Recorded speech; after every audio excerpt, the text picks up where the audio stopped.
I'm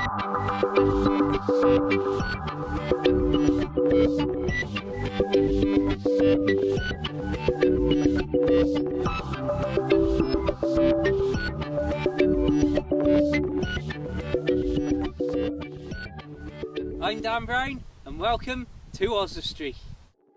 I was born here and spent the first 25 years of my life in the town, being a member of the latest generation of nearly 3 millennia of Oswestrians, although the town didn't always go by that name, which we'll get to later on. It's amazing that even at such an age, the town still hasn't reached the population of 20,000. And when you look around the streets, all you have to do is look up to see how old Oswestry truly is, when you have relatively modern buildings like this that stand at merely 400 years old. Being a market town as well, we have this rather nice statue of a farmer and his sheep, which may seem an impossibly distant relic, but I'd be willing to say he's been kissed more times on a Saturday night than a lot of us. When you go up past the park gates, you can see once again just how old the town is, with St Oswald's Church here, which itself, this site, boasts over 1,000 years of history. There are of course some more modern elements to Oswestry itself, and these may not be on the same scale as some of the old buildings and may not have the legacy, but it's always nice to keep a town nice and fresh.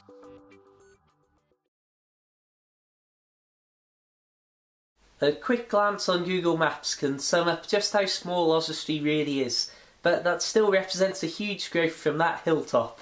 Yes, if you're looking for an Iron Age hill fort, Oswestry has got you covered too. Standing here between two of the ridges of the hill fort, you can start to get the idea of just how much of a structure this is.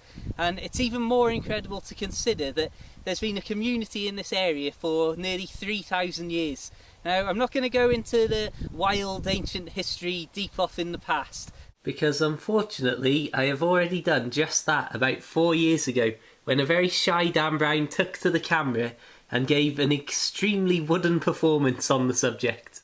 Despite being one of the best hill forts in the country and a fortified area since 600 BC, the battle for the hill fort still rages, only this time in the modern day against the ever-expanding town itself. I've enjoyed many hours of astronomy up here, and even living out of town, I still get to enjoy the incredible sight of the hill fort very frequently indeed. This is one of my most common winter commutes into work, and all you have to do is turn and you're greeted with scenery of old Oswestry hill fort like that, and that to me is a fantastic way to start your morning. If you're looking for something a little bit more modern, then we can walk up through the centre of town, have a quick glance at this magnificent building which is the old Guild Hall, and then at the back of it discover the Castle Bank, which is the home to what remains of Oswestry Castle. And amazingly, this was opened in 1890 to the public, so that's already getting pretty old, but as we go up the steps I'm going to say, don't get your hopes up too much. As you can see, there's not too much left of the old place these days, and in the usual way that British history tends to be, lumped into pre-Roman, then a big gap, and then after the Norman conquest. This was put here by our good friends the Normans in the 1100s. As you can probably imagine, being sat on the Welsh border here, there's been plenty of call for a good bit of use for a castle, and Oswestry itself's been burnt to the ground and almost wiped off the face of the earth in the old days. But luckily, nothing like that's happened too recently. Unfortunately, this really is all that remains of the old castle. It didn't survive the Civil War in the 1600s, but at the very least you can still get a good vantage point of the surrounding town. Just how rural is Oswestry? Well, this is the next thing that I want to get to, and as we zoom out on Google Maps, I think that pretty much answers the question. When I did move out of Oswestry, I took the admittedly unusual step of moving into a boat, and that was all part of a continuation of the outdoors lifestyle I'd already been building while I was back in town. With only a quick glance onto the stern, you can see I've got me fixie bike, I've got me kayak, and even on an overcast day like today, we're in an absolutely beautiful place like this. And this is something that when I told people about living on a boat, they often will say, oh, it must be amazing to open the curtains and be out in this sort of scenery and just in the middle of nowhere. And that's very true, it is fantastic, and it's all part of why I love living on a boat. But even when I was back in Oswestry, this sort of thing was never far away. To demonstrate how rural Oswestry really is, there's a simple method I've come up with. Let's start out from a nice central location like the town park and the deer here, and time ourselves to leave the town.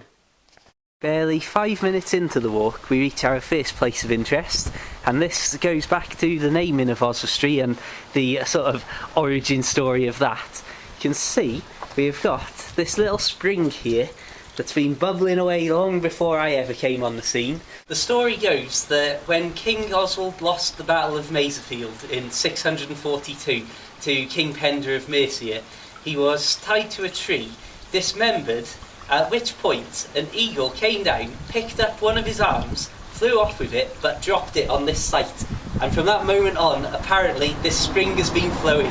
Against that backdrop of the perfect sunny clouds up there, we've got the said eagle, immortalised in a statue, complete with arm in beak. Lovely stuff. The tree that he was strapped to became known as Oswald's tree, which it's not very far to imagine how over the course of 1400 years that ended up being shortened to Oswestry.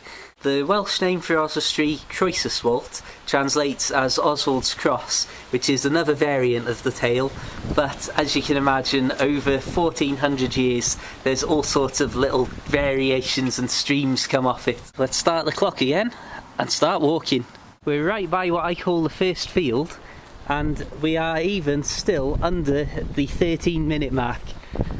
It may seem a little bit ironic that as we are literally leaving the town, this is where I've always thought of and always considered my true sort of home ground. Looking at the view you can see behind me, it's easy to see that it is literally countryside, fields and picture postcard scenery for miles upon miles. And this continues, it's relatively flat, there's a few small hills in this direction that'll give you some good views over the Shropshire Plains, but when you've got this on the doorstep, less than 15 minutes away, this is why I just love Oswestry, sat right where it is. Even on an overcast day like this, it can't detract from the natural beauty of the place.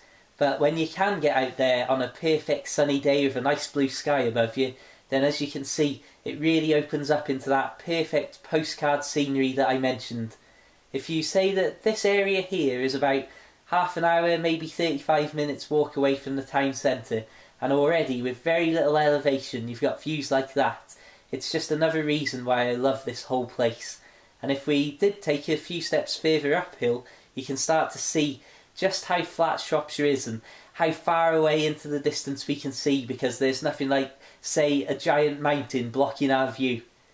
One of the other great things in this area are the remains of Longboarder Hall, which was in disrepair for an awful long time before being utterly abandoned for nature to reclaim.